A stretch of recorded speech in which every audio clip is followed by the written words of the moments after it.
Hello friends, welcome to Matt kitchen. Matt কিচেনে আপনাদের সবাইকে স্বাগত।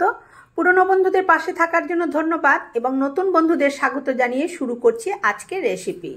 আজ আমি তৈরি করছি একদম ঝরঝরে সিমাই। সিমাই সবসময় কিন্তু একরকম খেতে ভালো লাগে না, তাই আজকে আমি একদম ঝরঝরেভাবে সিমুই তৈরি করছি আর সেটাই আমি আপনাদের সাথে শেয়ার করছি। তার জন্য প্রথমে আমি কাপ মেপে আমি এখানে 2 কাপ সিমুই নিয়ে নেব। তবে এই সিমুইটা কিন্তু একটু মোটা ধরনের বন্ধুরা, দেখুন এটা কিন্তু খুব যে সরু যে সিমাইটা সেটা কিন্তু দিয়ে করা যাবে না, তাহলে কিন্তু মানে গলে যেতে পারে, সেই জন্য বলছি এটা কিন্তু একটু মোটা সিমাই। দোকানে গিয়ে একটু মোটা সিমুইটা বললেই কিন্তু দিয়ে দেবে। যাই হোক, সিমুইটা নিয়ে নিয়েছি। এবারে আমি কড়াই বসিয়ে কড়াইয়ের মধ্যে দিয়ে দিচ্ছি 2 চামচ এখানে ঘি দিয়ে দিচ্ছি, মানে তরল অবস্থায় এই ঘিটা 4 চামচ মতন হবে। 2 কাপের জন্য আমি এখানে 4 চামচ মতন চা চামচ ঘি আর কি ব্যবহার করলাম, আর টেবিল চামচ হিসেবে 2 চামচ। যাই হোক, ঘিটা ভালো মতন গরম হয়ে গেলে আমি ঘিয়ের মধ্যে প্রথমেই দিয়ে দিলাম হচ্ছে 3টে ছোট এলাচ ফাটিয়ে। তারপরে এখানে কিছুটা কাজু আর কিছুটা কাঠবাদাম আমি দিয়ে দিয়েছি। আপনারা চাইলে আপনাদের ইচ্ছা মতন অন্য কোনো বাদামও এখানে ব্যবহার করতে পারেন। তারপরে এটা একটু নাড়াচাড়া করে নিয়ে যখন একটু ভাজা হয়ে গেছে তখন আমি এখানে এই সিমুইটা দিয়ে দিচ্ছি। সিমুইটা দিয়ে একটু ভাজা ভাজা করে নিতে হবে, না হলে কিন্তু সিমুইটা ঝরঝরে হবে না। তাই সিমুইটা একটু নাড়াচাড়া করে একটু ভাজা ভাজা করে নিতে হবে। যদিও এই সিমুইগুলো ভাজাই থাকে, তারপরেও একটু ভাজা ভাজা করে নিতে হবে।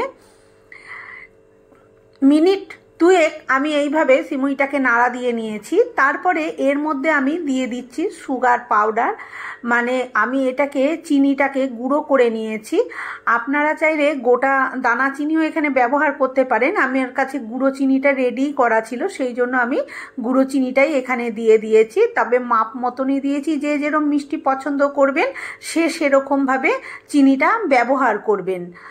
চিনিটা দিয়ে খুব ভালো করে একটু নাড়াচাড়া করে নিলে চিনির মধ্যে থেকে কিন্তু একটা জল ভাব ছাড়ে, সেই জন্য চিনিটা দিয়ে ভালো করে একটু নাড়াচাড়া করে নিয়ে যখন চিনিটা কিন্তু পুরো এই যে দেখুন চিনিটা কিন্তু খুব ভালোভাবে মিশে গেছে, সেই সময় আমি এখানে দিয়ে দিচ্ছি দুধ। এই দুধটা কিন্তু আমার আগে থেকে জাল দিয়ে ফুটিয়ে নিয়ে ঠান্ডা করা রয়েছে। প্রথমেই আমি 1/2 কাপ দুধ এখানে ব্যবহার করেছি, পুরো দুধটা আমি দিয়ে দেব না, তাহলে কিন্তু অনেক সমস্যা হতে পারে। সেই জন্য প্রথমে আমি 1/2 কাপ দুধ দিয়ে একটু ভালো করে নাড়াচাড়া দিয়ে আমি একটুখানি এটাকে ঢাকা দিয়ে দেবো। তবে বন্ধুরা, এটা আমি অ্যালুমিনিয়ামের কড়াইতে করছি। যদি আপনাদের কাছে ননস্টিকের কড়াই থাকে বা প্যান থাকে সেটাতে করলে কিন্তু এটা আরও ভালো হবে। মিনিট 2 পর আমি ঢাকনাটা খুলে একটু নাড়াচাড়া করে নিচ্ছি। দেখুন, আজ প্রথমে যে দুধটা দিয়েছিলাম সেটা কিন্তু টেনে গেছে। এবার এতে বাকি যে দুধটা আছে সেই দুধটাও আমি এখানে দিয়ে দেব। মানে 2 কাপ সিমাইয়ের জন্য আমি এখানে 1 কাপ দুধ কিন্তু ব্যবহার করলাম।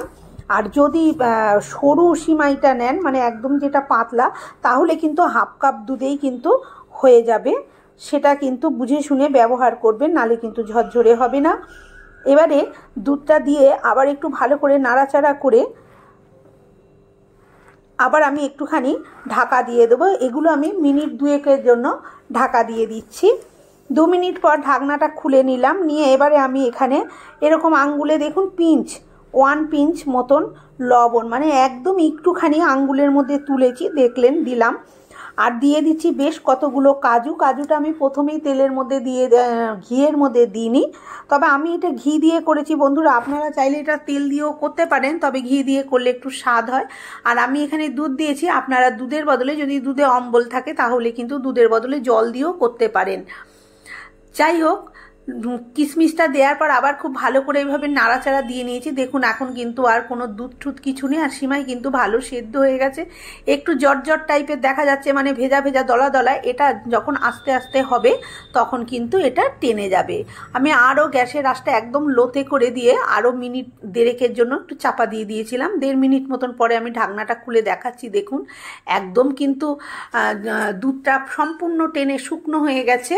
আর এটাও দেখে আশা করছি বুঝতে বুঝতে পারছেন বেশ ভালো কিন্তু ঝরঝরে, আর সেমাইগুলো গোটা গোটাই আছে, একদম গলে গেলে কিন্তু সেমাইগুলো ভেঙে যেত। এবারে এরমভাবে একটু নাড়াচাড়া দিয়ে আমি রেখে দেব। তারপরে আমি সার্ভ করে দেখাচ্ছি। এটা ঠান্ডা হয়ে গেলে কিন্তু একদম ঝরঝরে হয়ে যাবে। যেরকমভাবে আমরা পোলাও করি, পোলাওটা ঠান্ডা হয়ে গেলে একদম ঝরঝরে হয়ে যায়, সেই রকম কিন্তু এটাও ঠান্ডা যখনই হয়ে যাবে তখন একদম ঝরঝরে হয়ে যাবে। এবারে আমি গ্যাসটা নিভিয়ে এইভাবে কিন্তু রেখে দেব, একটুখানি ঠান্ডা করে তারপরে আমি ফিরে আসছি। দেখুন আমি প্লেটের মধ্যে বেড়ে ঠান্ডা করে নিয়ে চলে এসেছি। এবারে এরকমভাবে হাত দিয়ে একটু এরমভাবে নাড়ালেই দেখুন একদম কিন্তু ঝরঝরে হয়ে গেছে, এরমভাবে ঝরঝরে হয়ে যাচ্ছে। প্রথমে দেখতে একটু দলা দলাই লাগবে, কিন্তু যখন হাত দিয়ে এরকমভাবে ধরবেন এরমভাবে দেখুন এই যে একদম ঝরঝরে হয়ে যাচ্ছে। আর এখানে বন্ধুরা কালারটা আমার লাইটের জন্য কালারটা খুব একটা ভালো লাগছে না, তবে এটা কিন্তু সাদাই আছে। যাই হোক আমি একটা অন্য পাত্রে সার্ভ করে দেখাচ্ছি। দেখুন কতটা মানে ঝরঝরে হয়েছে, এটা আশা করছি দেখেই বুঝতে পাচ্ছেন। বন্ধুরা আমার আজকের এই সেমাই রেসিপি কেমন লাগলো কমেন্ট করে অবশ্যই জানাবেন। ভালো লাগলে একটা লাইক দেবেন, শেয়ার করবেন। আর আমার চ্যানেলে নতুন বন্ধু হয়ে থাকলে চ্যানেলটি সাবস্ক্রাইব করে নেওয়ার অনুরোধ রইল। পাশে থাকা বেল আইকনটা অবশ্যই প্রেস করবেন, কারণ আমি যখনই কোনো নিত্য নতুন রেসিপি শেয়ার করব নোটিফিকেশন আপনাদের কাছে পৌঁছে যাবে সবার আগে। দেখুন এবার আমি ওপর থেকে একটুখানি নারকেল কোড়া দিয়ে দিচ্ছি। আমার কাছে ফ্রেশ নারকেল কোড়া নেই, আমি দোকানে যে ড্রাই নারকেল কোড়া পাওয়া যায় সেটাই দিয়ে দিচ্ছি। আজকের মতন এই পর্যন্ত, আবার হাজির হয়ে যাব অন্য কোনো রেসিপির সাথে। ততক্ষণ ভালো থাকবেন, সুস্থ থাকবেন। ধন্যবাদ।